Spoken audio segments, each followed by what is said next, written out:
Peace, everybody. It is I, the Emma, Energy Master Allah, and you are watching the Leopard in the Mirror, Canticle of the Mutant Guardian lecture series. If you don't have that book, make sure you grab it on Amazon. Get that physical. We're working out that back matter all of this season. You know what I'm saying? Get it in your hands. And today's episode is the Black Body. All right. As always, I record these on Facebook first, and then I upload them to YouTube.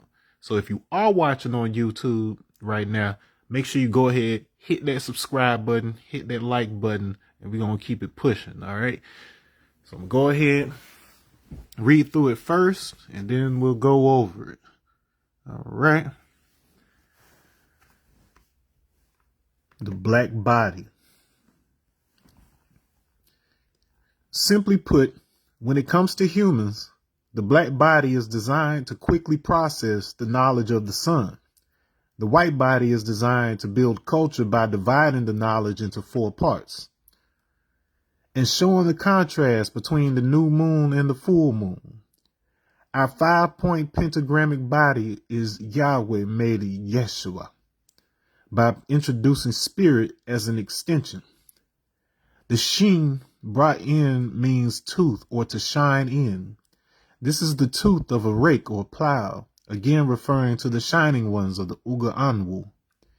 The ages are not linear time cycles but phase states that are determined by the collective agency of humanity. The awakenings occurring now are suggested by the Dibia to be the result of our re-entering the Uga Anwu as of December 21st, 2012. Knowledge locked away during that time to prevent misuse is now returning. In the Hindu Yuga cycle, that third age is also when Krishna, the embodiment of Vega, left the earth.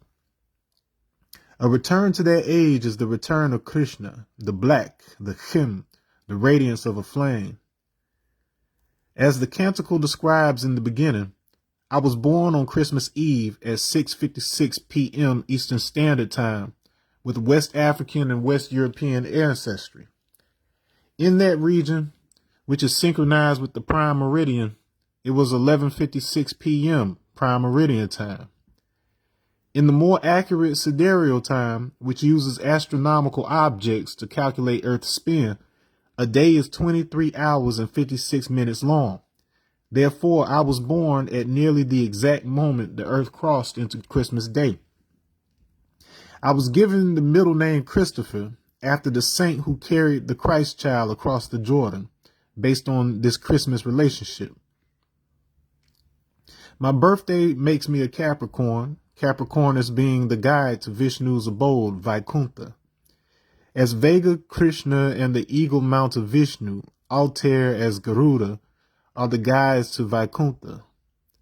In the late summer and early fall, when Krishna's birthday is celebrated, Capricornus appears near the southeastern horizon for those in the northern hemisphere, as if heaven were brought to earth. One of my favorite stories from the Hindu Vedas is the version of Shiva attacking Daksha Yajna, found in Book 12 of the Mahabharata. Unlike other versions of the story that feature Daksha being beheaded and having his head replaced with a goat's head by Shiva to humble him, or versions that focus on the Eke-like fiery death and resurrection of Shiva's wife Sati, this version focuses mainly on Shiva's rage for being excluded from the guest list. He is also denied his share of the offerings, and the sage Dadichi prompts Shiva to be enraged by the insult. Shiva, by one means or another, destroys the sacrifice and hurls his Trishula to destroy the sacrifice grounds and all deities present. After the destruction, the Trishula continues to fly with great force to the ashram of the twin sages, Nara and Narayana. The Trishula pierces the chest of Narayana, who is engaged in deep penance. He is, however, unharmed, having uttered the simple syllable Hum, which nullifies the Trishula and deflects it back at Shiva. Enraged that his weapon was deflected, Shiva flies down to attack the sage. Nara plucks a blade of grass and turns it into a mighty axe that he flings at Shiva, but Shiva breaks it. The two eventually recognize each other's divinity and understand the unity of Shiva and Narayana. Nara and Narayana reincarnate as Arjuna the archer and Krishna the divine lord. Given what has been covered so far, the symbolism of the story should be obvious, but there's more concrete connection. The sound hum, a mystical variant of ham, the bija sound of the throat, would be transliterated into hum in an Egyptian context, meaning capacity of utterance, or utterance being hu, or utterance being. In Persian, hum becomes a cognate for Sanskrit soma, the ritual drink of the Hindu gods, equated with the amrita, extracted from the ocean of milk. It is also a name of the moon god Chandra, and the root of Somanath, Shiva's epithet as Lord of the Moon. The dual aspect of his Rudra form. They form the duality of fire and earth captured by the Syrian image, as well as the concept of half original power seeds, the fifth manifestation, that emerges from the union of the knowledge black seed of Cush and the culture white seed of Canaan. Power seeds often appear in the supreme wisdom lessons as prophets or otherwise Agweshu-like figures who provide double-edged lessons that are balanced between favorable and unfavorable outcomes. In Greek, soma can mean body, material, physical existence, or 3D object. This ties the body and the moon to the concept of a capacitor for storing electrical energy. The moon generates very little light of its own, but stores what it absorbs from the sun and reflects the rest toward the earth. The relationship between the earth and moon is a binary, interdependent relationship that is like a double helix that informs our biology. They are similar to Sirius A and B in this way. With these meanings in mind, a human gets their name from the PIE word for earth, hence the association of atom with dust, earth. However, the PIE word, which combines deg and om, considers earth to be that which hears om, an analog of the sacred utterance hu. Hum, therefore, seems to combine these two in order to resonate with both African Kush and Hindu Kush bodies. The Trishul is a spear that can also serve as a shield, capturing the spearman etymology of German, as well as the not spear interpretation of Niger. The middle ground is the middle spoke of the trident, which is exactly what we are in America. We are the eclipse and the compromise, the sacrificial lamb to bring the world together. This is not just poetic, but embedded in the Quran cycle and electricity itself. Recall that a say from earlier is the compromise between the lion and serpent, and deals with altar, ashes, fire to burn, all the necessary elements of the Daksha Yajna story. Just as with how accounting for the 104 years that creates the gap between the feminine and masculine revealed Arab, in the other example, this time it reveals Ark. Incidentally, Ark also contains Ra in its center, as if to describe a sun inside of a chest box enclosure, quite similar to the descriptions of the Ark of the Covenant. The usage in Noah's Ark seems unrelated to that of the aforementioned until one is made aware of Egyptian hin, meaning chest, body as a holder for the heart being associated with both the sun and Vishnu. Applying that same 104-year correction to the start of the Quran cycle at 13085 BCE gives us liha, a word common to several languages that descend from Finnic-Baltic origin, meaning flesh, meat. In the Shiva Mahapurana version of the Yajna story that emerged around the 10th century, Shiva's Trishul leaves behind the Srivatsa mark on the chest of Narayana, a mark found on the chest of Vishnu incarnations. This revised the pre-existing origin story for the mark, and it was changed from the traditional braided design compared to curly hair and was swapped for a triangular or rhombic shape that was used commonly in statues created in that era. Considering the previous association of Noah with the pigmented light body, Noah's Ark sounds more like a body suited to navigate a flood of primordial waves than a boat filled with two of every animal. Humans share at least a small amount of DNA with every single living organism on the planet. My mother, all of her children, and my children have a mark on or near our chest that is lighter than the rest of our skin, triangular in my case, prompting me to suspect Vishnu avatars to represent a particular phase of African tribes that eventually moved into India, as suggested by the story of Nimrod. The most relevant avatar to the story of the Soma Amrita is Mohini, Vishnu's female avatar. Her name meaning bewitching, delusion personified. Shiva is said to be the producer of the Maya illusion that allows us to experience what it is like to not be God and be outside of unconditional love, so that we can fully understand ourselves, according to Darius. Mohini attributes the Aya half of Ayapan, while Father Shiva contributes the Appa half, which may explain the markings on my palms. The X chromosome, unlike the Y chromosome, undergoes complete recombination with a paired chromosome. This is why it is more common for female hybrid mammals to be fertile than for male hybrids. This provides a most unexpected clue for why 104 is so significant. 104 gives us Egyptian Id, considered an alternative transliteration of Idu, meaning young man. This strange association with prepubescent males is clarified in Ezekiel 30:17, which reads, "The young men of Avon and of Pibeset shall fall by the sword, and these cities shall go into captivity." While this verse has been historically used to condemn the worshippers of Bastet living in Bubastis, this verse hides a clever physics reference for which young men is the key.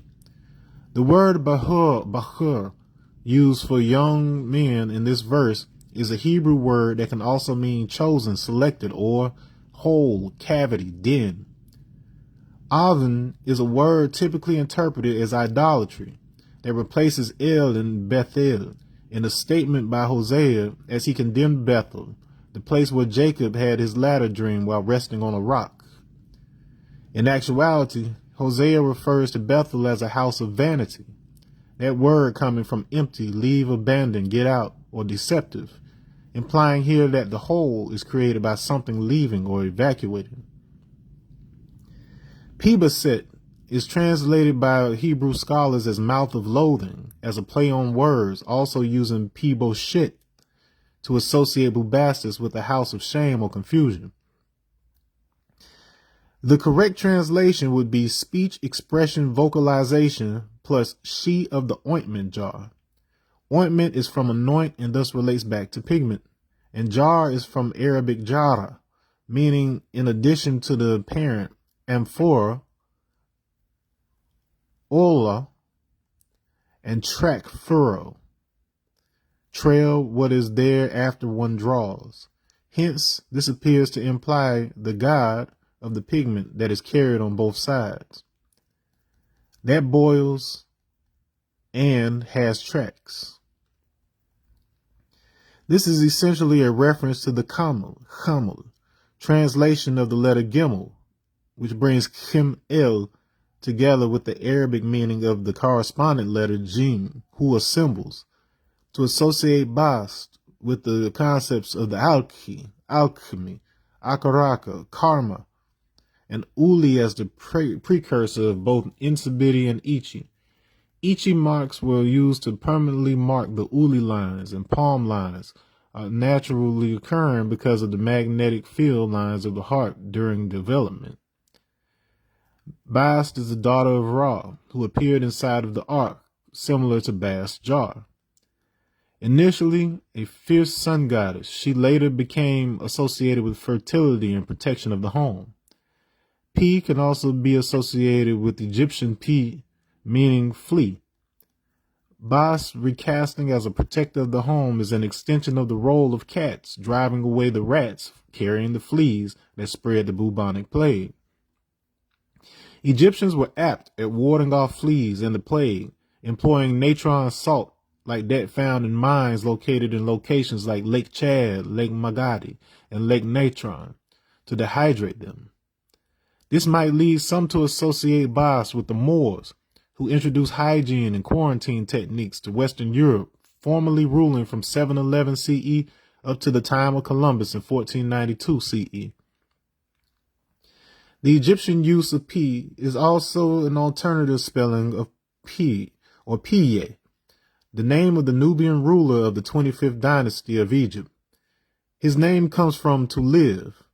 Piye, also known as Panchea, gets his name from the source of put, punt, and punch, words proposed by Professor Cholonu to be a source of Bantu, via soft mutation of P to B. This is likely also connected to the name Pangaea, that was given to the landmass before the continent separated. Pangaea is the name given by Greeks to describe a utopian island civilization in the Indian Ocean that mirrors some accounts of the Mu civilization. Atlantis is itself called Kusha in theosophy, and the sons of Krishna's predecessor Rama are named Kusha and Lava, with lava coming to mean to wash in Spanish. This implies Atlantis and Mu to be two aspects of Kush, one dark and one light. Bast is both the Kushi who can't change her skin and the leopard who cannot change her spots, being a black cat. Returning to Ezekiel 30:17, Nafal, used for fall, can also mean to divide, cause, deceive. Cherub, the word for sword here, also means axe or a tool for cutting stone. While Shiva deflecting the axe of Narayana might be a reference to the kusha grass used to create it, the sword is also an esoteric symbol for the air element, intellect, and communication, with the flow of Ashe being like unto this concept and spelled Ashe in Portuguese. Given the association of Ashe with divine authority in the context of the conflict's resolution, the throwing of the axe may represent Vishnu attempting and failing to exert authority over Shiva. Cities does not appear in the original Hebrew text and is merely assumed based on the context of these in the verse. Captivity comes from the same etymology as capacity and capacitor. The adjusted translation of the verse is now, the emptied, chosen holes of pigment communication and protection are divided by the intellect, and these shall be captured and understood. While this is a perfect description of Akaraka, it captures the purpose of dark and light skin dynamics in humans and also encapsulates another form of recombination, electron-hole recombination. When an electric current runs through a semiconductor, electrons jump from their normal valence band to a conductance band, leaving an electron hole in the valence band that acts as positively charged double to the negatively charged electrons. This creates a relationship between them that is similar to Nara and Narayana, with the electron being the physical and the electron hole being like its spiritual counterpart. When a free electron falls back into one of these valence holes, both carriers are destroyed as if by Shiva, releasing energy in the form of light and as heat and sound. The latter form is analogous to the way that melanin converts UV light into heat, making it function like an amorphous organic semiconductor. Melanin fires a proton projectile at the same time that UV hits the pigment, giving off heat. This theme carries forward to the radiance of Krishna, and the projection of hydrogen ions mirrors the hydrogen plasma jets emitted from the black hole at the center of our galaxy. The final blow comes from Ezekiel 30:17 itself.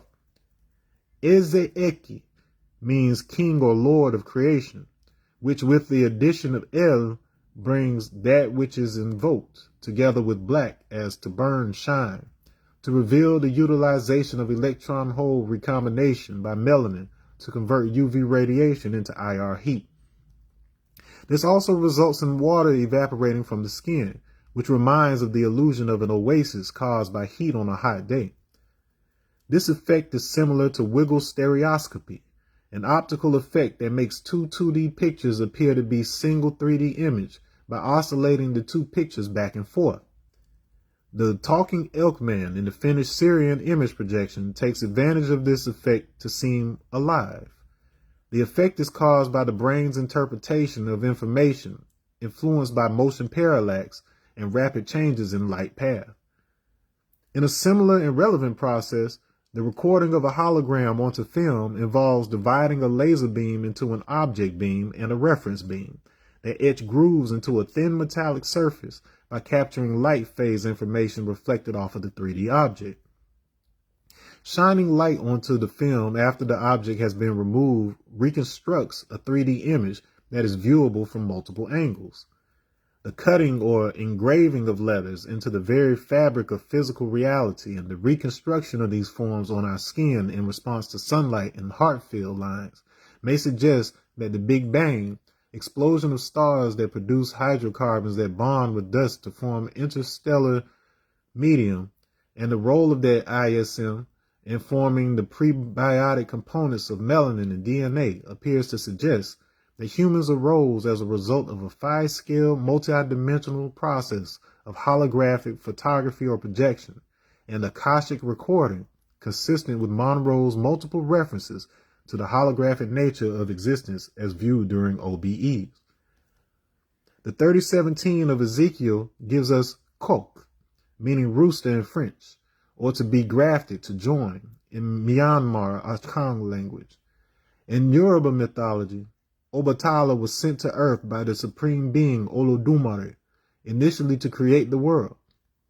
He brought with him a rooster and a black cat. In one version, he also brings sand that the rooster is tasked with scratching and scattering. In other versions, he is employed to scratch at the primordial waters to create sand and form land. The white hen here appears to be photons as the carriers of not just light, but the information of electromagnetic organization represented in the fine structure constant. Just as the FSC stands at the heart of the 5 constants used to cancel its dimensionality, our chi resides in our heart at the center of our 5-point body. The black cat companion that remains is our melanin as a holographic snapshot of the destiny each manifestation of chi inscribes into each manifestation of Eke as a record of the heart's electromagnetic communication of the contract made with Allah to return her dust when we are done with it. Obatala famously becomes drunk while creating humans, which results in some being deformed. As a result, his brother Oduduwa, the progenitor king of the Yoruba, takes over the duties of creation, and Obatala becomes a protector of disabled or deformed children. The theme of drunkenness mirrors Shiva, with Seba, the son of Cush's son, meaning drunkard. Seba's brother Rama, whose name means exalted, lofty, has a son named Sheba, meaning 7 or covenant, oath. By comparison, Sanskrit Rama means pleasing, delightful, charming, or dark-colored. Shiva is stillness in whom all things lie, plus embodiment of grace, creation. This stillness is a static point or value, as if to suggest the FSC's association with rainbows is a manifestation of the 7 immutable laws laid out in Hermeticism, bundled together as white light or mentalism. The idea of the ages moving from Uga Anwu to Uga Azi and back to Uga Anwu implies that time itself and the phases of human behavior mirror that of light phases and follow the same process as electron-hole recombination, manifesting it in the form of genetic recombination. Yakub, according to the Supreme Wisdom Lessons, created devil, having been inspired by a predetermined idea at the start of this Quran cycle, and by magnetism so that we might prove that we are God. The so-called destruction of the devil is not a war on a particular people, but both a genetic and mimetic recombination of mind that helps to absorb helpful adaptations while destroying harmful mutations in both DNA and spoken language. Holy cow, we got a lot to sift through with that one. You know, I don't read through these chapters before I do this because, you know, I spend all that time writing it. I like to be reintroduced to it at the same time you do. And what's been crazy is because I structure this thing within certain constraints of thought, it automatically kind of follows how time is playing out in the world. And so I just happen to be looking at a bunch of the things that I found in this chapter, like last night and the day before, like just happened to be reading about Bast and just happened to be looking at that specific verse that Ezekiel 37. Like I just happened to be looking at all that stuff and didn't even realize that it was going to be in today's chapter. All right, I see Jenna in the building. Peace. Let me see what you're talking about in here. Life of Power. Oh yeah, that's one of my favorite movies. See, anything that has a hole will be filled with matter and energy in which you already vibrate. So if you're vibrating low, your hole will fill with more low frequency and high fills with high frequencies. Yep, that's pretty standard. Let's see. Okay, got DM there. It's not letting me scroll. My phone's acting stupid while I'm on live. I might have to just go back and look at some of these after the live is over, because it is not letting me scroll. Agni, yep, you know your stuff. Of course. Agni has been a big subject in some of my recent discussions and things, because originally, so the first time that the term Shiva is used in the Vedas is in the Rig Veda, and it is used for Agni. It is not a it's not a proper noun yet. It's a description, meaning. As a matter of fact, let me write this down because it is relevant. All right, so Shiv or Shiva, or Shiva, or you see it as Shiva, like this. You'll see it like all these kind of ways. It originally means kind, good, auspicious, like this right here. All right, like I said, it was first used for Agni, was the element of fire, and then has the attribute of form and visibility. Okay, and so you see something similar end up happening in Judeo-Arabic alphabet, whereas Lam on the Arabic side means benevolent.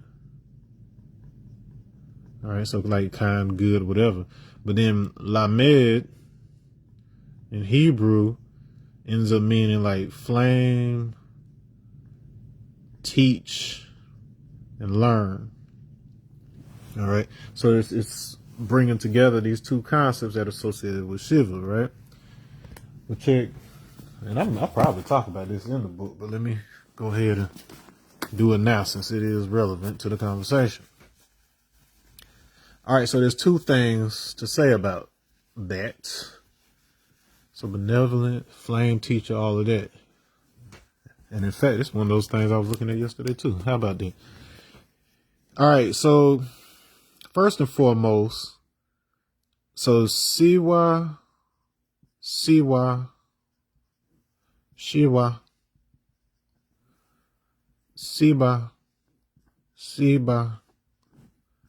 and Piba, and I'll talk about that in a minute too, about how that P gets in there. But these are cognates found in Proto-Bantu, thousands of years before the Rig Veda was compiled, before the Vedas were compiled. And it means exactly kind, good, auspicious.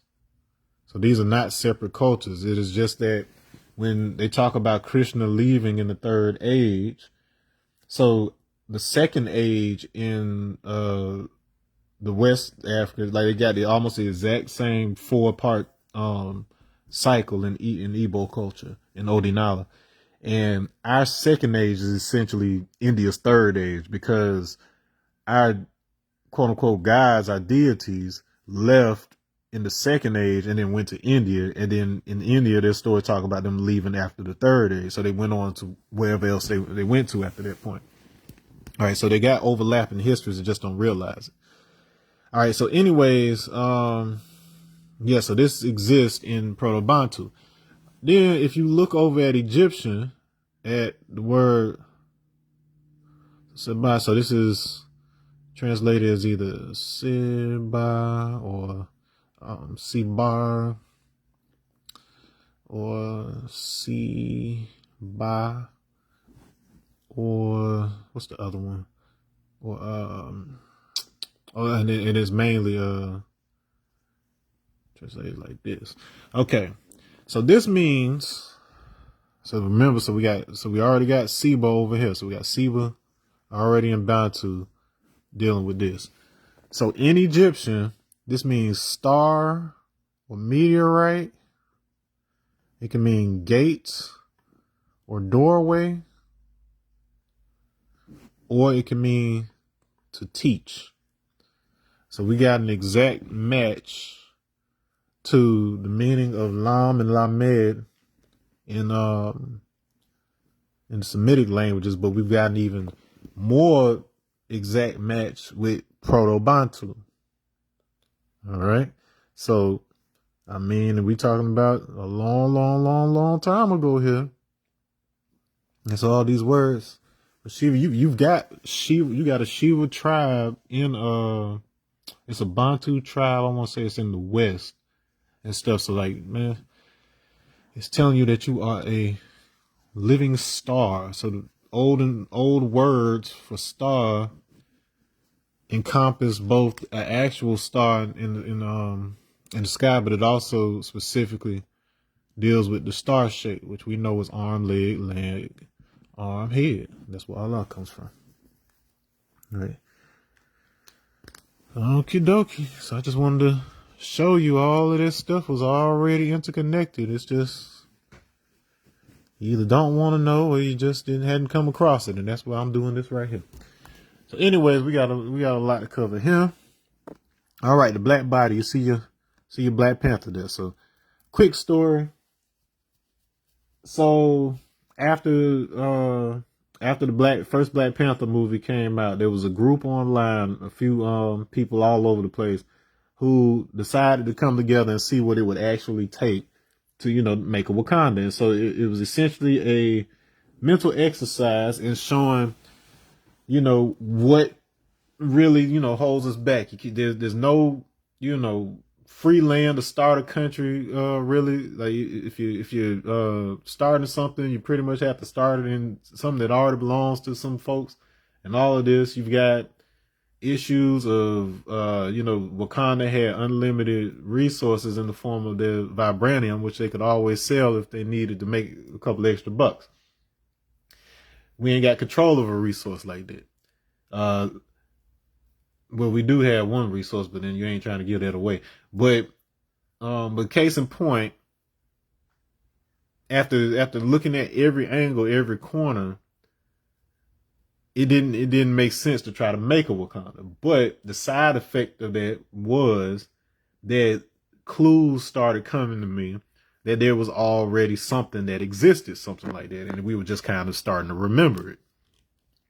And so I've been investigating that ever since. So that's how we end up here. But if you've heard and listened to any of my talks, like the understanding the symbolism surrounding the panthers, the big cats, the leopard, all of that stuff, like if you actually understand the way the semantics connect in Africa or whatever, it's like a whole system of education. Like you could learn like one little thing, one little symbol, and it basically contains within it a whole body of knowledge and stuff. And so you take that and then everybody, basically got their knowledge from the same central system because it was based on natural constraints of the universe in the first place.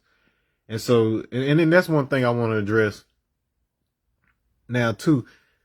Well, the way they teach you, you always look at it as humans were like these primitive cave dwelling, beating on rocks with sticks type of, monkey type people or whatever else in the beginning. Well, I offer you this. So if you go out and you look at anything in nature, let's say you go outside and you see a rabbit, you see a dog, you see a tree. Everything that's in nature that came directly from nature follows a script. Like they don't sit there and make up reasons to do things. It's just they are one-to-one reaction. When this thing happens, they react to it this way.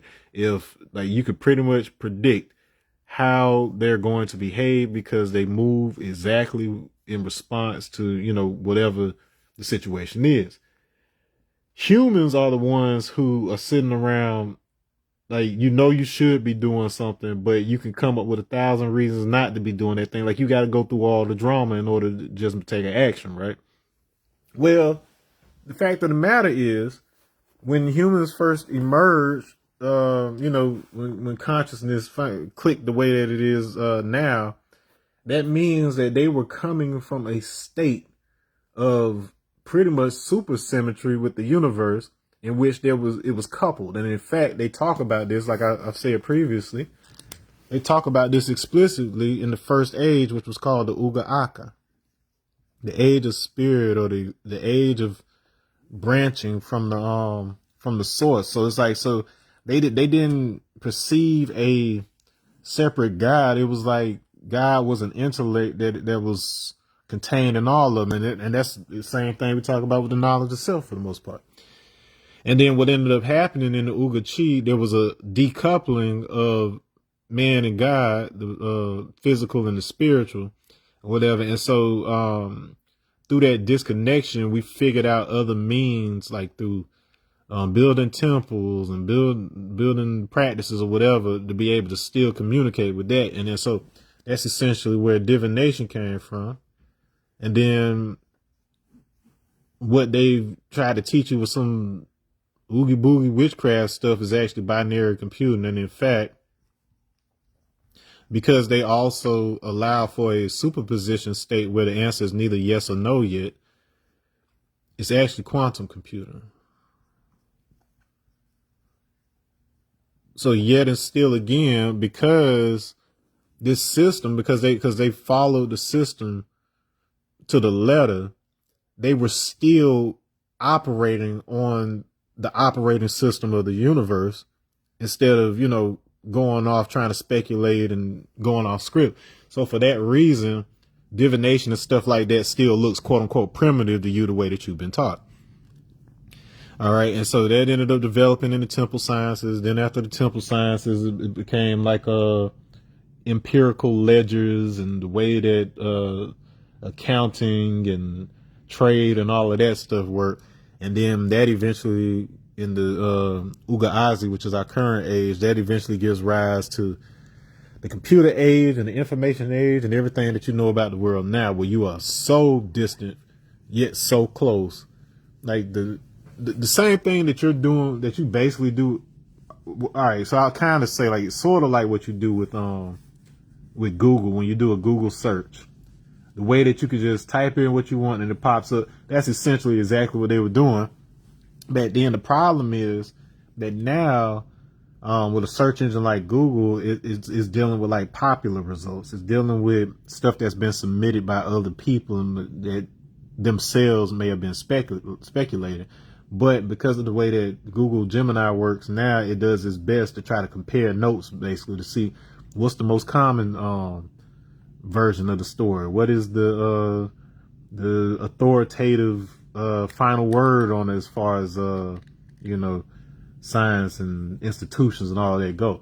But even then, unless of course you as the human also know how these systems constrain information so that two people can come to the same conclusion, until you understand that, you don't always know how to filter through your search results when you use a search engine or something. You just kind of take it and trust it and so on and so forth. But then that was not a necessity way back when these priesthoods first started and before they were corrupted. So everything that can heal can also kill if you take too much of it, or if people aren't sticking to the natural progression of it. All right, so let's see here. So we talk about the knowledge being divided into the 4 parts. So we talk about Yad He, Vav He versus Yah He Shua. All right. Okay. Let's see, Grandmaster, remember who you are. All right. I'll see you down there. All right.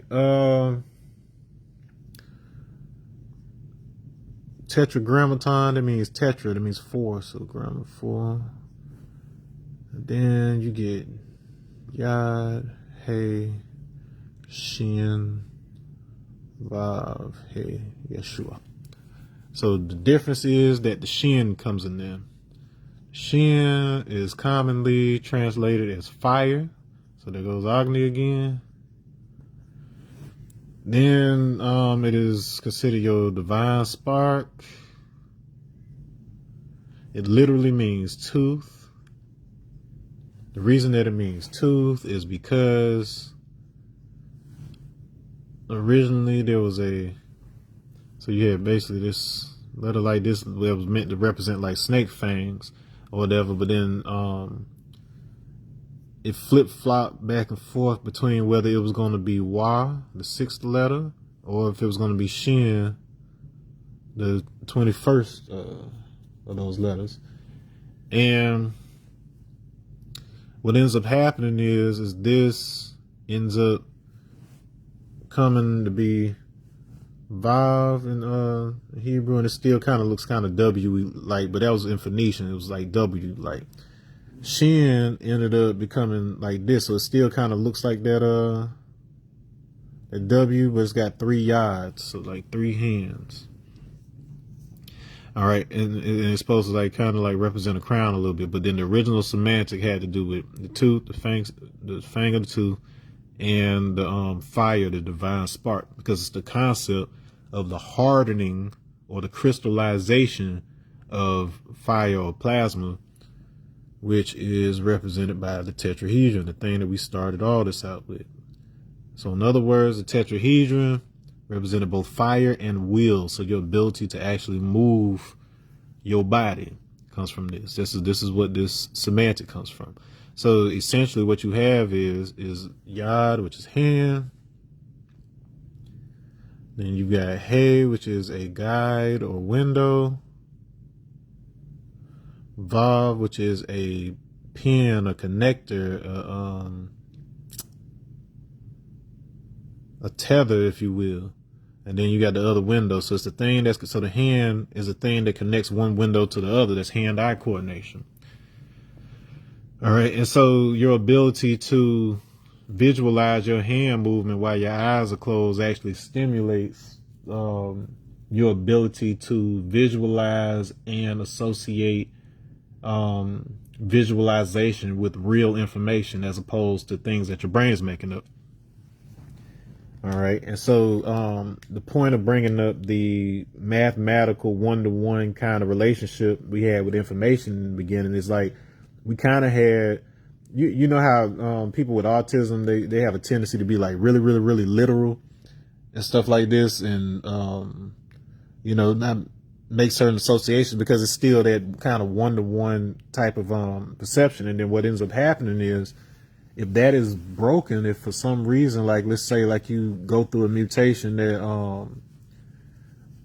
lowers your melanin content and it causes you to have a different type of thermodynamic relationship, the binary processor in your body, your natural processor, which is called the YAP protein, the yes activated protein, and based on certain gradient of tension when it comes to the way tissues are constructed and the way cells are constructed and whatever else, depending on the tissue, on the tension gradient, which we can call how do they say it? Was it tensegrity, I believe? Like integrity of tension. And depending on that, it decides whether it's either activated or inactivated. So it's basically a binary. It basically operates like 1 and 0. And so this helps differentiate cells. So whereas you would only have the same kind of cells, which is kind of like having supersymmetry, it differentiates between the different types of cells and allows you to have different structures and things. So you can have a actual working body. All right. And so what happens is, this is all based on thermodynamic equilibrium. So the heat moving in or out of something. Thermodynamic equilibrium. So it's always trying to move toward equilibrium where it's balanced. So it's not trying to move in or out. It's trying to be contained. And so, anyway, so if that's compromised, that actually impacts the way that your brain maps space around you and objects, and it maps semantics to them. That's the most important word to my whole everything. Semantics is the meanings that you add to things, or meaning that you extract from something by observing it. And so, so what happens is you lose depth. So if that is screwed up by a mutation like of the SLC24A5 gene or the OCA2 gene, this one in particular, because that's the one that ends up giving you blue eyes around 4000 BCE. So dealing with that eye, not necessarily bright skin at that point. So this one is more associated with brighter skin, but this one is associated with the eyes, specifically the blue eyes, and it causes other types of albinism too. But then this is the one that, like, when you're talking about the quote unquote creation story around 4000 BC, this is what it's actually talking about right here. Because what ends up happening is, because that visual mapping stability is compromised, the brain makes up for it by instead using audio information. All right. So it should be using visual information and be able to map visual depth, but it instead defaults to audio information. So it picks up the sound of the room and the voices or whatever else to help map that space. And so you start developing such things as like synesthesia, which is where you can see sounds, you can see colors when you hear certain sound. Synesthesia. Pharrell has this when he makes beats. I've always kind of had it a little bit, but probably not to the extent that he has. All right, and then you can develop it in other ways, but don't get too stuck on that. The point is, things that you can't see in 3D. So everything that you can see, you can only basically see 3 dimensions of space with your eyes. You can see left, right, up, down, forward, and back. So you can sense distance. That's how you operate. 4D, we typically understand that as time and timing. And because we can't see that line directly, we experience it mostly, like our main temporal experience is through frequency and vibration. So like the vibration of atoms. So that's why they vibrate, because that's actually 4-dimensional information. Now, whereas light, because your vision is based on light, that might be trapped in like a 3D perception for the most part. But what you can do is that you can actually create sounds and map them virtually in 4D. So in other words, the sound will bounce off. It'll use math in order to bounce off the walls of a proposed 4D object that you can't see with your eyes. But by using that sound to bounce off of their walls, it could simulate it. So let's say I have something like a common depiction of a hypercube, a 4D hypercube is, they'll kind of do it like a cube inside of a cube. So like the Tesseract in the Marvel movies and stuff. And then it's connected to each one of the corners by a line like that. You've seen this thing. Now that doesn't look like much. It just looks like a 3D box inside of another 3D box. But where you kind of start to get a picture of it being 4D is when it's in motion, how you kind of see it flowing and folding in and out of itself in a weird way. So this is actually a shadow. This is a projection of the 4D. It's not the 4D thing. Your brain can't perceive it directly. But if it's in motion, you can get a good idea of it. That's what you are. Like, just as a 4D being on the 4D expression of you experience that as a 3D body that moves, through time, like in different moments. So if you were to take a snapshot of every single frame of animation that you make throughout life, and you basically combine that into one thing or whatever, that's essentially what 4D would be like. But instead, what we get is we can use sound to reflect off of that 4D space, and then it'll map it into 3D the best it can. So if the symbols available to you, if you haven't been properly taught to understand how geometry works, the way the brain and the body react to specific colors and so on and so forth. So the people in olden time, they weren't just making up, just sitting around trying to make up what each of these symbols means and what they couldn't make it up. Let's put it that way. They didn't have the capacity to falsify. All they had the capacity to do at the time was to observe. And so they recorded these observations and noticed that, when you put like symbols in a particular order, in a particular sequence, it's just like you doing steps to bake a cake. You can't do the last step before the first step. Just like with your body, it's certain operations and activations that are going on in the fetus in the first couple of weeks that switch over to a different set in the next couple of weeks, and so on and so forth. You have different operations now that you're out of the womb that you don't need, it's stuff that you're doing now that you weren't doing in the womb, and it was stuff that you were doing in the womb that you're not doing now, because you don't have to breathe like your mom's amniotic fluid or nothing no more. You got lungs. So it's like you go through stages of development and metamorphosis. All right. And so likewise, this system here, through vibration and through tension, you can alter the way that your brain is able to process information in the way that it maps it, so that if you have clarity, if you have the proper structures in place or whatever, you can perceive long distance information anywhere in the universe. You can grab accurate information from anywhere in the universe. And I know that gets romanticized with such language as Akashic records, but to avoid getting into jargon, essentially what you are doing is your body is a microcosm by it having a closed system where nothing new, like you're not just going to come up with a random new organ tomorrow. Like what you are, like after you got done forming in the womb, you pretty much are what you are. Like, it's things that can, affect the function of it or whatever, but for the most part, you are what you are. And so as a result, you are a closed system. And when you are a closed system, your brain can translate information about your body into correspondences throughout the universe, and how it is, because it's all organized using the exact same principles. All right.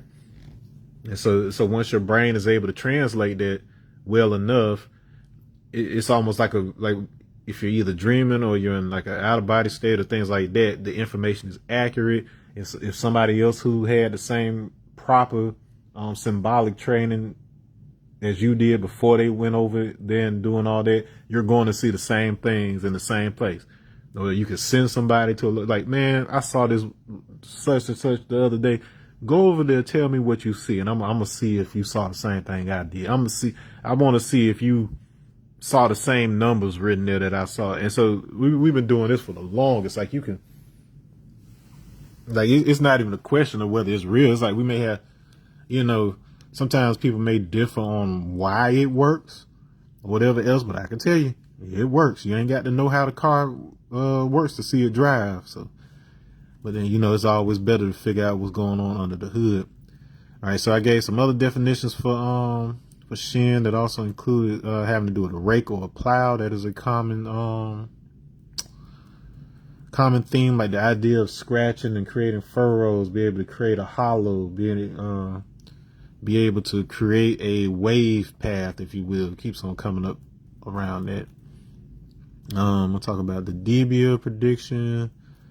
Talked about, okay, so in the book I talk a little bit about how You know, I'm in the West, according to them, I'm born Christmas Eve, but based on the time I was born, I was actually born the exact moment that the prime meridian crossed into Christmas Day. So I may have been the first person born on Christmas Day in 1986. All right, so the very first moment. All right, I get into the name and stuff. I talk about like how Vega, Krishna, Capricorn, how all these things are kind of intertwined with each other in the symbolism.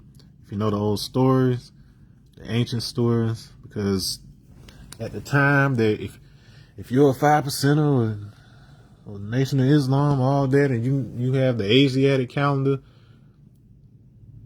when that thing begins around 1308, 1308 BCE, the North Pole, the star, so just like we got Polaris, the North Star now, during that time it was Vega on its way to the Neb. So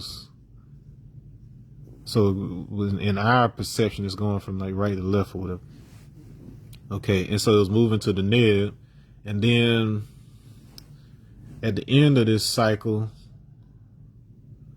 let me see, so it's 11, 1915, 11, 916 CE. So at the end of the cycle, I forget what's where it'll be coming from, but it's moving back into Vega then. All right, so this is a 25,004 year exactly cycle. The significance of that number, that is because it is Metonic cycle. So you divide that by 19 year periods that help you realign the moon count, the lunar calendar with the solar calendar. And you essentially get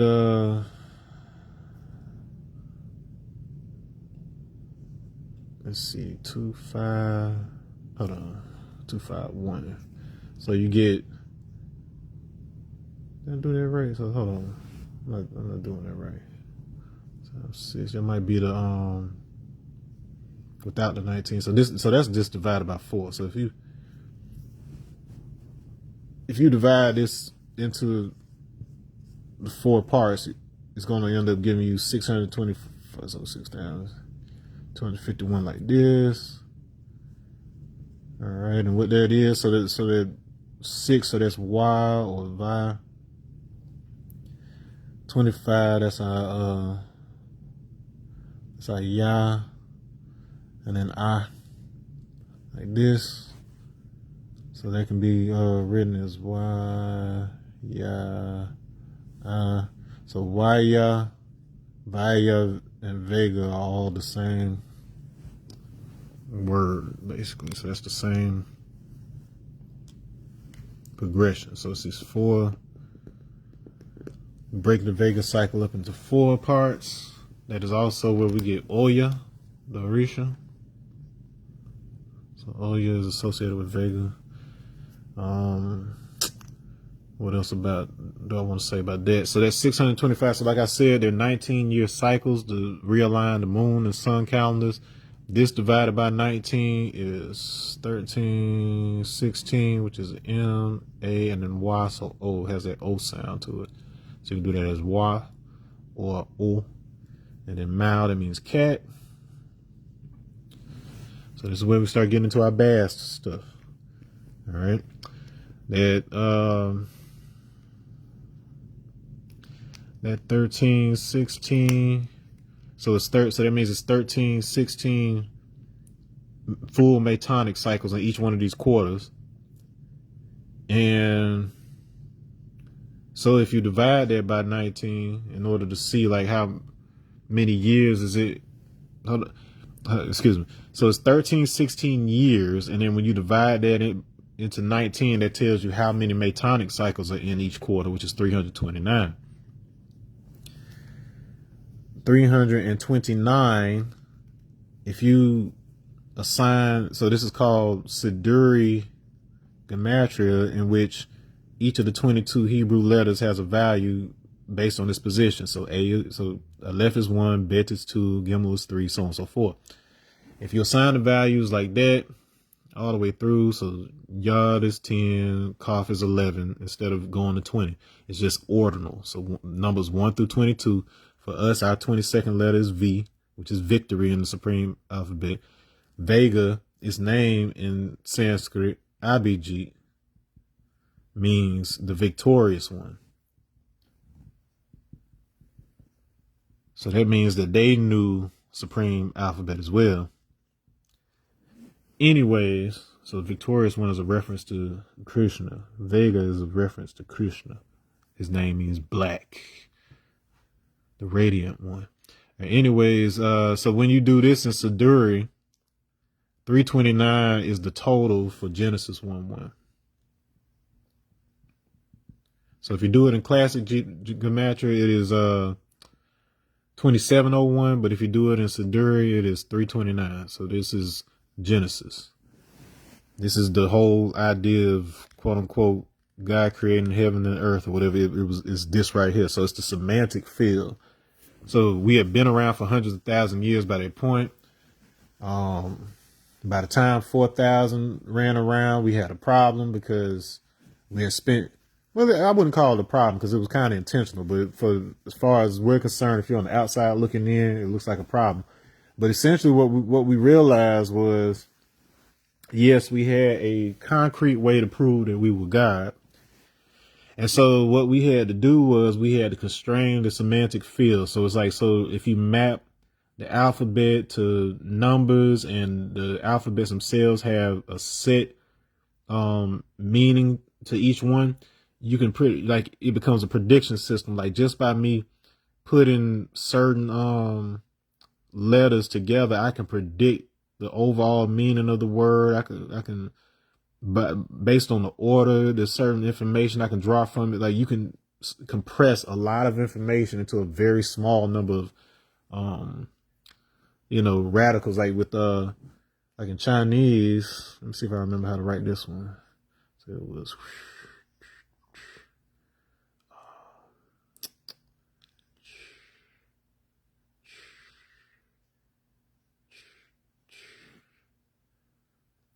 let me see if I remember the whole thing. I'm forgetting. Oh, hold on. I think something like this. If I recall correctly, so that's like, it's basically supposed to combine water,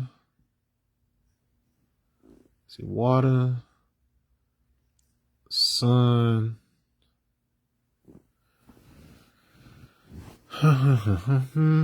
so it's water, sun, bamboo,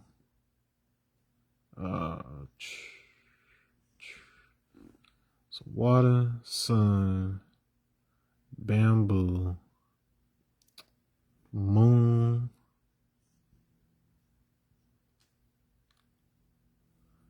water, sun, bamboo, moon, and earth. So all those are combined in here. All right. Significance of that is that, remember I was telling you about how I did the thing where I was trying to look to find out if I tilted, if I'm looking at the face of a cube where I can only see the one face like this, what rotation would I have to, what angle rotation would I have to do in order to be able to see it like this, like a cube, see the cube like this. I can see all three faces. And then this right here, the proportions are 1 to the golden ratio. So 1 to 5. So that's a 5 rhombus. Okay. What would I have to do? I told you that it comes out to 51.827 degrees. That is very close to 360 divided by 7. So that's kind of important. Like it's a little bit more, but there's a science to that too. It's like maybe like 2 degrees more, but there's a science to that as well. It has to do with expansion. But anyway, so this right here, so in kanji, the system that they worked out for the keyboard in Chinese is based on the I Ching and the older, like the I Ching comes from the same original source that the Alpha and Ifa in Africa come from. It's all just binary coding, confined to a 256 item 8-bit programming interface. That's all they are. So it's computed within 8 bits. And because of this, you end up with the same semantic field. Like everybody arrives at the same meanings. But anyways, they program their keyboard such that he assigned specific like element to each of them, or a body part or whatever. Like each thing was measured out very meticulously. So it's a highly predictive type of system. And so this right here is actually 5182. Oh, that's a single 827 by virtue of EAHBG. So basically, if I wanted to type this character right here, which is Biao, I would have to type EAHBG on a Chinese keyboard. And so these are the characters that correspond to each one of those. Me just knowing the numbers that are associated with each one, I can do that. All right. So significance there is that this means like yeah, like I said, it's like to swell, expand, it's expansion. So that's why it's a couple degrees over the 360s, because it's expanding. But when you break down the radicals, it's got like 2 parts to it. This first piece right here it comes from the water. When you remove that, this thing right here, it basically means like tiger stripes, and clarity. All right. So we go from this initial state of like expansion to clarity. So what's that describing? So a black hole, whenever it absorbs light, when it absorbs information, it gets bigger. Its boundary stretches out a little bit, and it encodes the information on the surface using pixels, basically. So it's basically doing like programming like this. It's the craziest thing to hear about. And okay, so it's absorbing, sucking up the light or whatever else. So when the light gets ready to project back out and whatever else, and it creates a universe, so it becomes Big Bang. All right, and so the words that give you these that I'm talking about right here, so one of them have to do with tiger stripes, and it's got like the one for body in there. Like it's clear what is being discussed here, but the word is like it's ping / bang, and then bong is onomatopoeic, so it's literally the sound of banging the drum, and so it has a meaning that's like to visualize the sound of banging a drum. So it's talking about the same concept of how your imagination works, how you're able to visualize, but it is actually the bang. We get bang from a Chinese word, case in point, bang. And so the Big Bang is actually what helps. So it had to do with the information that was stored in a black hole being re-entered into a space as light and heat, and then it organizes into orderly matter. So it's going from Krishna, which is the heat information, which is all mixed together in its primal state, and then it goes to Shukla, which is the clarity state. So the same materials that that started the universe, happened and are made with, they become organized on skin as tiger stripes, leopard spots, or lines like these on my hand. All right. So this is not arbitrary coloring.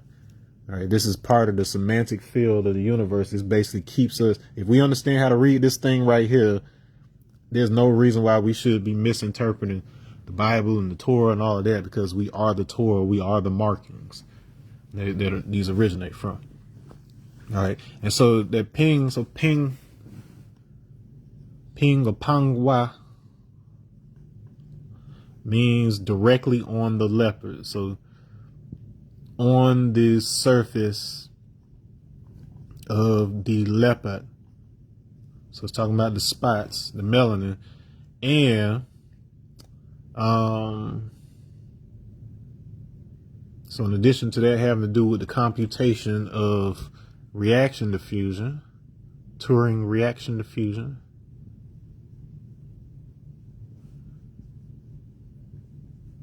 So all your computers work the same. So basically, like how you see how like it's all code instead inside the computer, but then I can see it as an interface I can use where I can actually see letters and pictures or whatever. That's what your skin is doing. It's encoding the information of your body onto your surface the exact same way that a black hole does it, the exact same way that a leopard spots does it. All computing on this planet are based on the principle by which you get your color. Period. So if you lose that, if there's a mutation that breaks that up, it breaks up your semantic field and you basically have to make stuff up. And then that's how the world gets messy. But this move from dark to light is supposed to represent the combined information in the primordial state and then its organized state. But with us, if we push our semantic limitations by first making devil and breaking that connection, it expands the ability to visualize.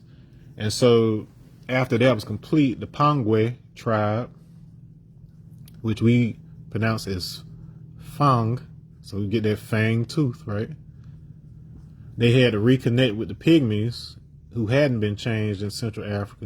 And then once they got back together and mixed with whatever, a lot of us have this exact heritage right here. If you black on the East Coast, but or if you have anything from like the Congo, anything like that, a lot of us have this and don't even realize it. I had to learn what the genetic markers were and then find it in my DNA report. But a lot of us have this. But they're the ones that reconnected the forest sciences with the temple sciences or whatever. So they have the most accurate alchemy, the most accurate means of leaving the body to consult with the ancestral plane and get like accurate information. Like they got it's literally like written in the fabric of the math of this universe. Like it's so on point. Like it's crazy. But that's the reason why I can find words in these things, not because I'm just looking for them. It's just that when I'm doing the math, I noticed that the numbers are aligning exactly with the meaning of that they say the word is supposed to mean. So I'm like, oh, okay, well, they must have had a whole system for that, and that is apparently what they did. All right, but anyway, so yeah, Pangwe, so leopard, on the leopard, the coloring of the leopard. That's what all this is tied to. It's a big bang. So it was the spreading of melanin, essentially. Spreading of the intellect, the computer. Hasbiya Allahu means sufficient for me is Allah, but the word they use for sufficient actually means computer, calculator, logarithm.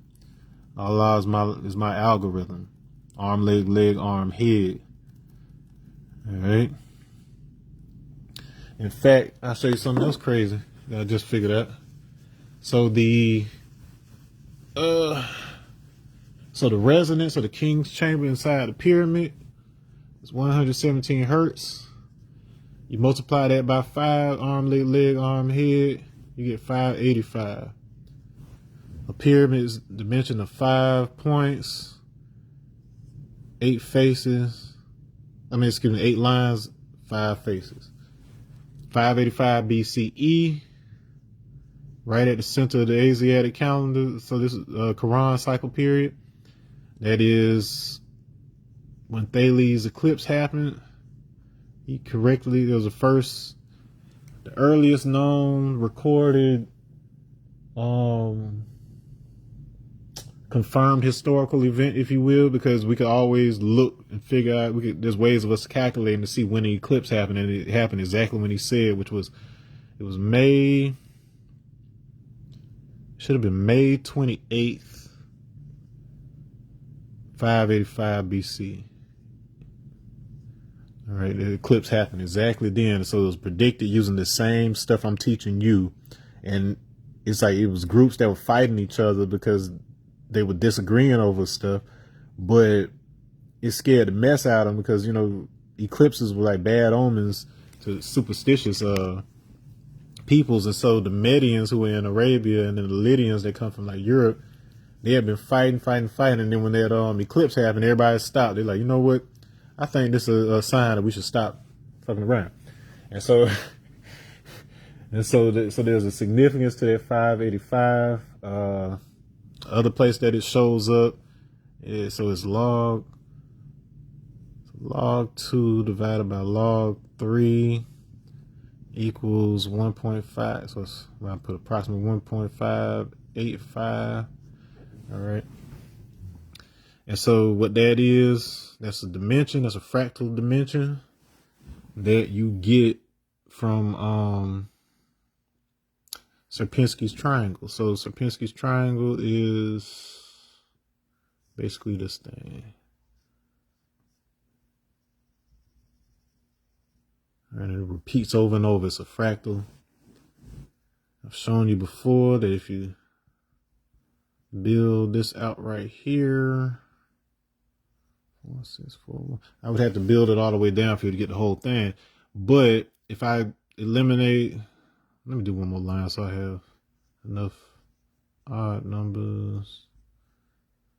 But long story short, if I subject this to mod 2, that means everything is either going to be a 0 or 1. So all my even numbers, so anything that's already one state or is odd is going to be 1. Anything that's even is going to be 0, or it's going to be empty. So 1 is on, even is off.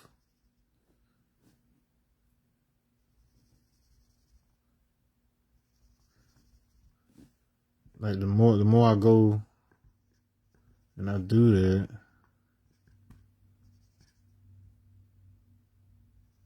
so you see how that turns into like a triangle right there. And this part of the triangle too, so it turns to a triangle right there. So it's a hole there, hole there, hole there. So it's basically turning into this right here. All right, so Sierpinski's triangle. So that's what. So those numbers, that's what they're doing, and so that's the how many dimensions that is. Well, if I instead of doing triangles, if I do that as tetrahedra, 3D objects, it looks 3D, but it actually only adds up to 2D. It's just like you folding it the way it looks like it's 3D, but it's basically like that, but with 3D with these right here. Stacks like that, 4-sided stacks. And so you can simulate. So if I turn this a certain angle, it's going to look like a complete flat square with 360, but it's not really, it's an illusion. And so, so in other words, I can make 2D look 3D in your perception using sound. So that's why atoms vibrate or whatever, because it basically adds another dimensionality to it. By your brain mapping, you're only really mapping two dimensions with your eyes, and then the sound fills in the rest, so you get the impression that you're actually doing something 3D. I know this may sound kind of wild. You don't even want to know what happens when you get to the actual 3D in those fractal dimensions, because that's what allows you to perceive 4. And there's a part of your brain, a certain type of nerve cluster in the back of your brain that allows all that, and that's why you see all the UFOs and crazy stuff if you haven't been properly set up. All right, anyways, all right, so I talk about this comparative analysis of these different mythologies, so you can just kind of see that it's present all over the place. Talk about how the linguistics kind of transfer over and the semantic meanings kind of transfer over. Let's see, talk a little bit about Sirius and how we're connected to the earth and vibrating the earth whenever we speak and send sound through our body. I have talked about in the past how each of the ends of the Asiatic calendar, those dates actually, so those first 2 dates on one end of the Vega cycle, it was Mohi, so that's the root in Mohini. So I talk about her, Vishnu's female avatar that creates the illusion. Well, she is illusion itself, and then she was the one that creates. So it's basically talking about how heat causes reality to ripple, and that's what's happening when you see a mirage. So the other year, so that was 13089, but 13088 is Mok. which means brain. So this is Moses or delusion. And then Mulk is brain, mind, whatever else. So that's in the beginning, in the head, in the beginning, Bereshit. And then on the opposite end, it was altar / fire, burn up. So it's basically black and Agni. And then on the other end, it was asp, which became from shield, and cobra, which is words, membrane. All right, so that kind of good. This is anointing, rub, spread. You got word spread on your body. You've been anointed with the word. Okay, and in which way? So I talked about a few different signs. I talked about the Srivatsa. I don't know if it shows up that well on camera. Let me see. Because I've been indoors. You can, well, I can see it, but it's hard to show up on camera. But then, like, our birthmark, like all my mom's kids, my kids, we always had this, like, light birthmark on our chest. And then we usually have it on both sides in most cases. But mine on my right side, it's like a elongated triangle type thing. And so Vishnu, I'll show you this. So his avatars, Krishna avatars. Look, I'm not saying it, Google saying it, and y'all scriptures say it. I ain't say it. I'm just pointing it out. I'm telling you, I was born when y'all say it. Such and such was born. I got all the marks on my body and odd structures and stuff, just like y'all said this thing would have. But this is what we have in my family. We got like it isn't that elaborate a mark. Like mine's just like maybe it is if I look at it more closely. But I'm pretty certain that that's actually supposed to represent the Sierpinski's triangle, and then and you just have that mark on your chest, and then we probably have a tribe that value that mark and continue to mix and blend only among people who would preserve that mark in their children. So it's a stable birthmark in my family now. Who knows? But I'm just showing you. I got the thing. I don't think it made me more special than you, but it does allow me to recognize and be able to teach something, so that it has its own importance, I suppose. Anywho, it can mean absolutely nothing to you if you don't understand the significance, right? There we go. Mohini, the Maya, the illusion. Talk about that. All right, so Aya.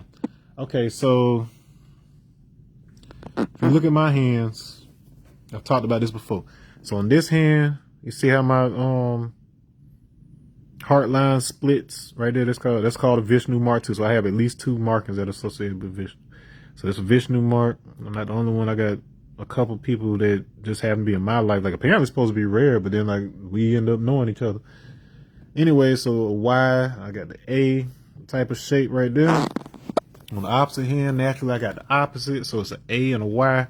And together that spells Aya, which is Mohini. So so when Vishnu is in his Mohini form and he has his female avatar that has the delusion that distracts them devils from being able to get their immortality, he's called Aya. And so apparently we got that written on our hands, Aya. So black man is God. I'm trying to tell you, we shape the time. If we shape the illusion for you, we shape the way time works for you. We bred you to be able to learn and be able to be civilized. Been doing that for millions of years, maybe trillions according to NOI, but modern science won't accept it. But I give you at least the past 6,000 years. You can't deny that. Anywho, all right, so I get into all this stuff about the recombination and how Ezekiel 30:17 is really talking about this process. Now, something else, you can go back and look in the book to get more details on that, but there's something else about it that I learned last night and this morning.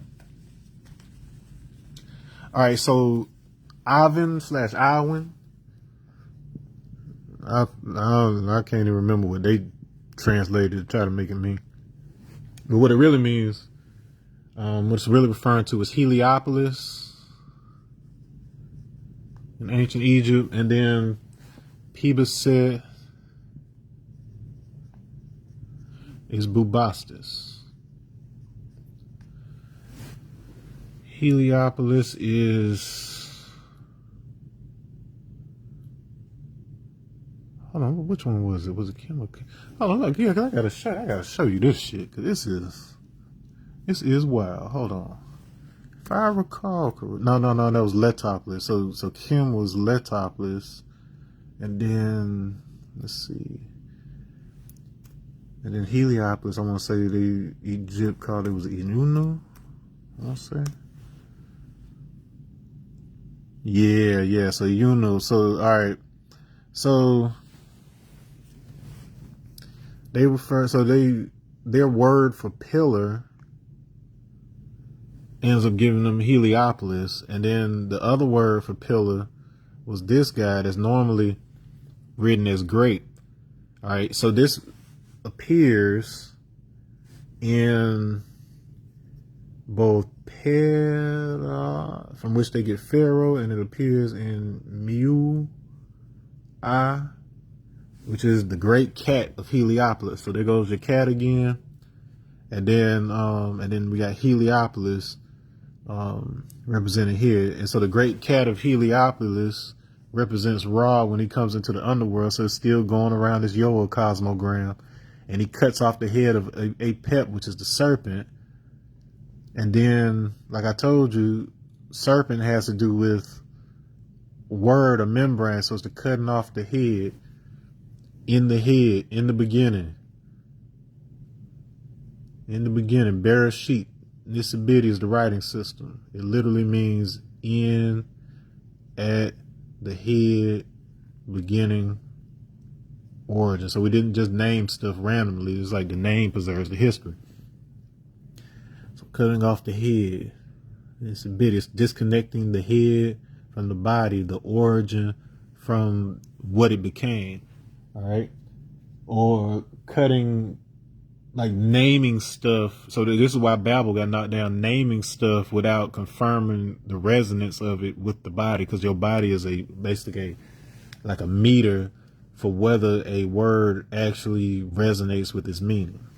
Because you need that in order for your brain to be able to map it properly and allow you to have these heightened experiences. So anyway, so great cat of Heliopolis is what Awen actually is.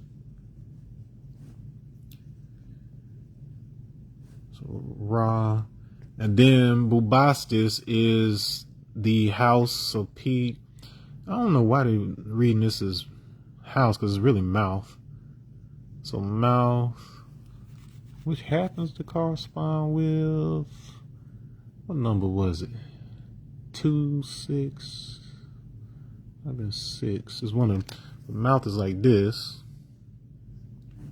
and then sun is like this, and so sun ended up with a line in it differentiated like this. So the idea is you're putting something in this empty container in order to allow it to radiate. So this ends up being the tongue. So sweetness ends up being basically that upside down with the same logic. And sweetness in Sanskrit is madhu. Our word for human in Igbo is madhu. When you add a ka, so ka is Japanese for fire, so this is associated with the fire of the sun, Agni, this goodness, this siwa. You add ka to it, maduka. It basically means the human is supreme or great. So this also means great. The pillar. So the human being is supreme over the material world, is what that means. So this is the same concept of Maduka, and that should remind you of something, which is Marduk in Sumerian. The god Marduk, his name actually comes from Amar plus Utu, Utu meaning son. Oh, excuse me. In fact, they are kind of slick with this. His name basically means son of the sun. So son of the sun. And so the son of the sun in Sanskrit lore, son of Surya, who's the sun, is either Shiny, the very black Saturn representation that we talked about the other day, or it's Manu, which is the logic or logos of this generation of man. So that's where that intellect comes from. The computing intellect is born from him, and then that gives rise to humans. All right. So all there's next. So the mouth. This is the mouth of Bastet. Bast, her name, basically means. So it is the cloth or container that wraps the Ba, which is the spirit, the acting power of God. The part that allows you to do OBs and stuff. So it's basically a container for that situation turned into a land or a city, and then that is your land. They call it. So it's your land where spirit was clothed in flesh is basically what Bubastis means on that level. And so Bast, her name itself. And I mean, I'm just telling like how wild it is that they put all this stuff in in comic books and stuff as Black Panther. Like, y'all thought this was a play. Her name means she of the ointment jar. This is anointing. So the cover and anointing to spread the Bantu word, which also shows up as Paka and Pakwa. I found this word on a 20,000-year-old bone, y'all, written in numbers and tallies, and I decoded it. But that means either cat or to anoint, spread, distribute.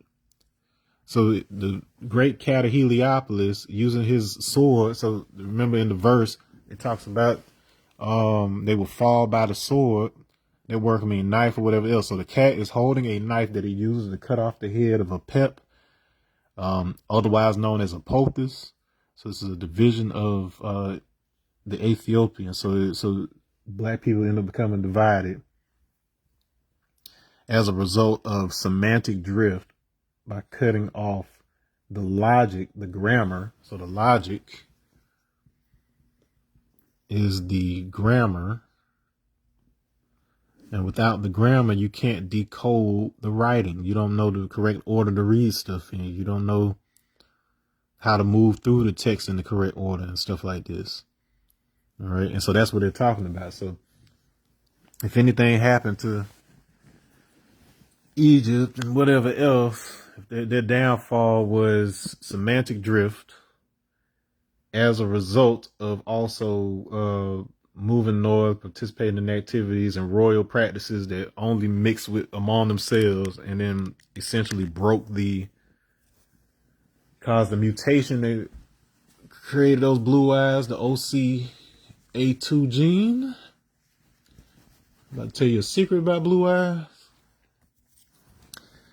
So blue eyes come from that OCA2 gene. Ocutaneous out. Hold on. Let me see if I remember the whole term. Ocutaneous albinism is what you have if you have blue eyes. All right, and this was considered in certain priesthoods as being a sign. If you were black with blue eyes, that was a sign that you were from Egypt, because that's where all that stuff went down, where they kept them. I told you that Pharaoh, Para, is actually supposed to mean in the beginning.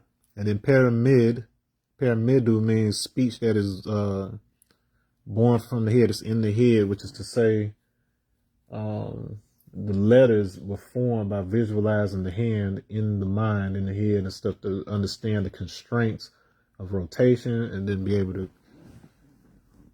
figure out what the Hebrew, Semitic, the early Insibidi, like all of that stuff was derived from that, from the hand. And so once you disconnect that from that, the people in Egypt, they started having pharaohs as these rulers that were controlling everybody. And so eventually you end up getting blue eyes. And so blue eyes were often associated with like godlike powers, which is why Storm has blue eyes.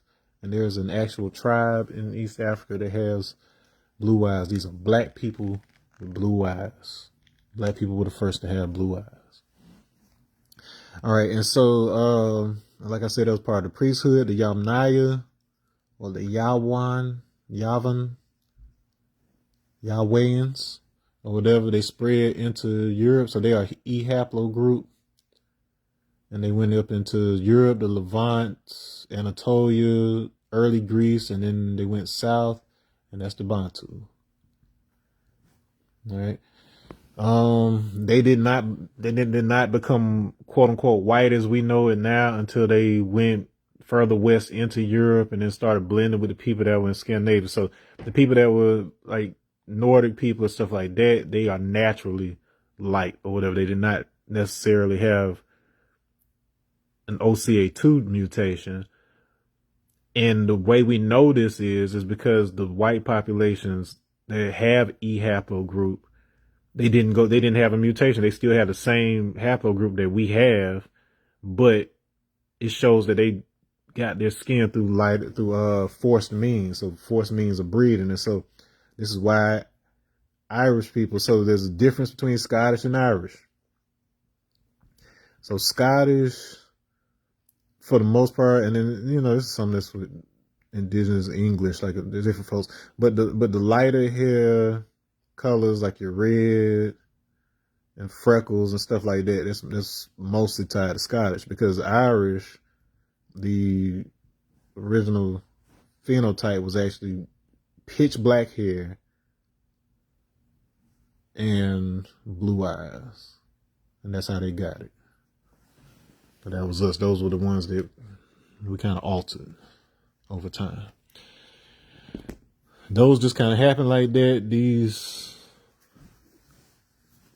We had to do some stuff to get them that way. And that's why that was pretty much how your royalty in Europe looked for a good little while, because we wouldn't let anybody else sit on the throne. But, you know, other people started trying to find their way into it, and whoop, there it is.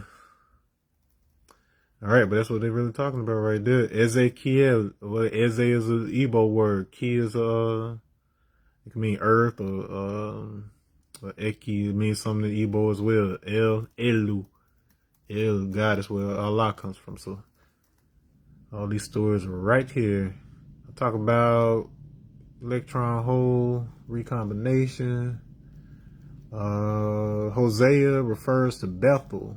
So house of God, he refers to it as it has become a house of vanity. That is important because the sound Om means vanity. Om, 3 different syllables, means realization. So if you haven't learned to break up the syllable, the sacred syllable, into solar plexus, heart, throat, and then nasalization, if you haven't learned how to break it up into its 4 parts in the proper way, you're basically just making a noise for no reason. You're being superstitious and all that. But this has an actual physical effect. It actually vibrates those parts I just named. And then this right here does absolutely nothing. And you're probably just imagining stuff if anything happens with that. But with this, it actually activates the physical sensation, and then it's almost like a passcode into your consciousness, if you will. All right, so there we go. Shield ointment jar, talking about how that's related to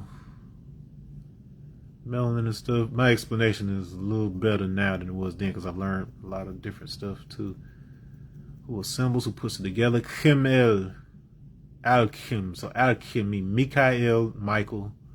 That's why he's associated with fire. Alchemy, fire. Agni is associated with form and visibility, and then after that it moves to water, which is apas, in which taste comes into play. So that's where chemical, what you see is accompanied by a chemical reaction in the body, and then that's what stores memory. It's going from your fire to your water. That's how you go from pier to myrrh, fire to a water course. All right, I talk about P. I talk about the Moors a little bit, and like how the Egyptians used to prevent the plague from spreading. They in Europe, they were killing off all their cats because they were superstitious, like I said, and they thought, you know, oh, these are familiars for witches and stuff, and so they're the ones that are making us sick. They're the ones giving us the plague, and so they were burning witches and killing cats. And then the Moors got up there at 7-Eleven and it was like, what are y'all fools doing? It's the cats that kill the rats, that carry the fleas, that give y'all the plague. If you wash your behind and stop killing your cats, you'll be okay. And these folks were like, oh, they must have the knowledge of God. How could they possibly know that? Well, I mean, it is, but it ain't like some foofy out of nowhere place or whatever. Black man is God, whose proper name is Allah, which is arm, leg, arm, head. There's never been a time that we have not been. There's been at least 6 previous universes before this one, but it's usually just reaching an information maximum, and then that's when the universe basically kind of resets or whatever. And yeah, so that's the whole thing. Oh, I did tell you that. I was tell you how that Siwa ended up, how Siwa or Siba ends up becoming P ba, so P ba sit, right? So Siva sit. All right, kind, auspicious, good, burn up, black. All right, so the way that C becomes a P, that's actually something that happens in Celtic. All right, so clan is family, and it has to do with like planting your seed. So that's really where we get plants. And so like your seed grows up. That's your family. Like your a plantation would be that, but then you know what it came to mean. And so the irony is the actual word family comes from familus, which means slave or like household. So it's like a servant in a household. All right. So stop calling it a family. You have a clan. That's where you plant your seeds and then they grow. And where you live at is the plantation. It's not where slaves supposed to live at. It's just a general word for where a family lives. So we got the language all backwards. All right. Rama, his son's name is Kusha. This is also what Atlantis is called. So they're talking about Atlantis in the Ramayana. That's how they encode it. Kusha is Ethiopia, so there was Africa below the equator. So equatorial Africa is what this is. It's not some other little separate stuff. Kusha is also the name of a grass that is used for prostrating and praying on and making a little pyramidal shape with it. But this is actually a semantic that's found in Chinese associated with their radical for left hand. So it can mean left hand or grass. Your left hand is Aka Ekpe. In Igbo, that means leopard. So this is how that grass connects to the cat. This is how they symbolize this stuff, y'all. So remember, Narayana flew through a blade of Kusha grass to stop Shiva, and it turned into an axe. And so in Portuguese, Ashe, the energy of the universe, is spelled like that. So it's like an axe. So the use of cosmic authority that he tried to exert on Shiva, which is fire, the kind of good, but it's basically talking about heat versus melanin. They used to fight each other, but then we evened it out. So we evened out our eumelanin, the dark black stuff, with pheomelanin, which is the red and yellow stuff. And so that mixture of it in Central Africa, we got a little bit lighter. So that allows us to protect ourselves from the sun, but it also allows us to get vitamin D. All right. And then lava is the opposite of Kusha. So Kusha is the Kushi, the one that has the dark skin. Lava means to wash, so that's the one that gets light. The exact same thing ends up happening in the story of Obatala and Oduduwa. Obatala and Oduduwa was the father of the Yoruba. And if I recall, Obatala is supposed to be the dark one. And then Oduduwa is the light one. No, it was it was Ogun. Hold on. No, because he had sons, so he had two sons. So it's Ogun and one other, I forget what the other boy name is, but then Ogun is the light one. And then you got the dark one.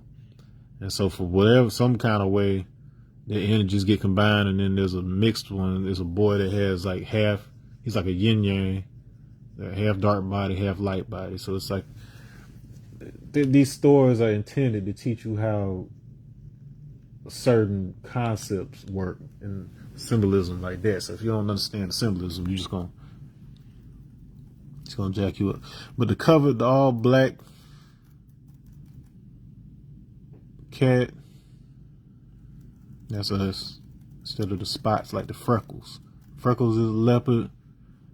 Dark skin is the panther, which is a dark leopard. Okay, so I explained all that, what I just said there. The word cities, like there isn't the actual word cities in that verse or whatever. That's just something they impose. So we don't even know if they were actually talking about cities with Ivan and people said. Said they'll be held in captivity. I told you, so the head, held in the head, capitis, held in the head. So once again, let's talk about removing the head from the body. You take the grammar, you have to reconnect the two so you can dissolve all the confusion between the two sides, dark and light. Okay? You gotta let them know the truth.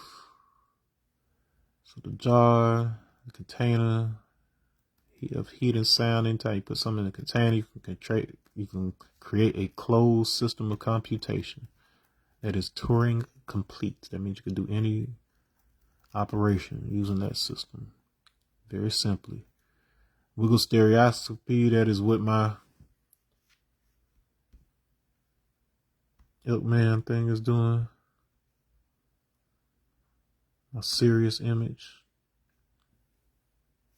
Yeah, that is wiggle spectrometry. So by me going back and forth, you can see what it is. It's harder to see when it's.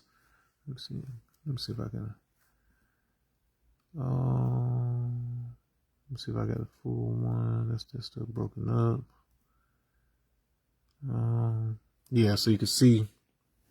Like, it's harder for you to tell what it is. Like, you probably know now because you've seen it, but it's hard to tell. So remember the mouth. So the mouth of Bass. That symbolism is captured in here. Hell, that could be some kind of cat or something. I don't know. Let me see what kind of ears he got. I just always assumed it was horn. But case in point, once I turn it into a GIF and it's animated, and you can see both the different frames, it's much easier to see those things and see that there's something live. It looks like these hearts are beating, like a bird. And you got the elk, the alchemy. So it's vegan alchemy. Vegan, oh yeah. How to convert that math into chemistry in order to make a person. So yes, we knew exactly how to make devil. You either take them off your planet or you can graft them back. So you can either come have a mixed party. Let's have babies, eat barbecue and chill. Or we're gonna have to send you to Mars. You can ride with Elon. That's pretty much what's shaping up. Them folks that don't want to change, they getting packed up and they getting sent to Mars. And this may not have been the first time. It's a conversation for another day. I bet you can't guess what happened to them. They did the mess they do here and they blew themselves up. You think they will learn? They won't learn. I talk about the rooster scratching to make the first land or whatever. That's actually similar to what actually did happen. Is that the plasma of the early universe, once symmetry was broken, the different currents rubbed against each other, caused friction, and it started to form matter. So these Igbo and Yoruba mythologies encode very accurate relationships. You just have to understand what the symbols mean. Let's see. Eke is a record.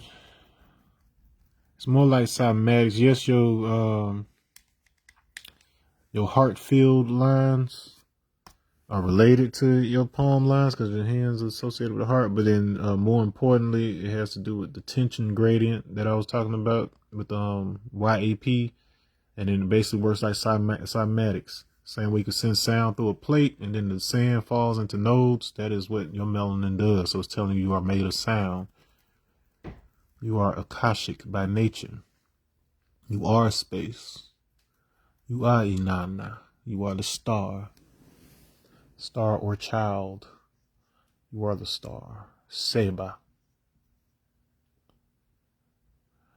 One who has realized that they themselves are Shiva. Jiva is Shiva, your life force. Your animating principle is the supreme. You are animated by that knowledge of self. It is Islam. I, self, Lord and Master, is will. You're able to will your own body. The thing that allows you to will your own body is what Allah is. We'll talk about the different levels. Talked about Yaqub, scientists. So they even talk. So the process he used when they talk about the speckled sheep breeding process they're doing. That's what this is talking about here. You can do the same thing with people. Breed them for certain qualities. Break their mimetic connection to the correct meanings of things. Have them hallucinate stuff. Have collective hallucinations so they'll be in agreement with one another. You can shape that delusion. You can control what they see.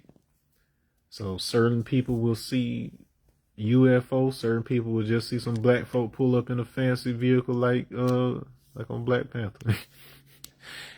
It all depends on whether your stuff is together. But this has been a nice long one.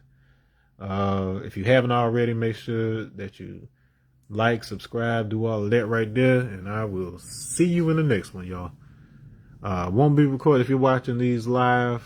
I won't be recording tomorrow because I already have I have 2 episodes in the bag that I can run, and I got to do some stuff during the time I normally would record. So you can catch those when they air on YouTube, of course, and then I'll be back on the live probably Tuesday. If not, if I get enough time after the meeting and stuff on Monday, I might go ahead and do one, just be ahead of the game. But otherwise, definitely on Tuesday, y'all. All right. Peace.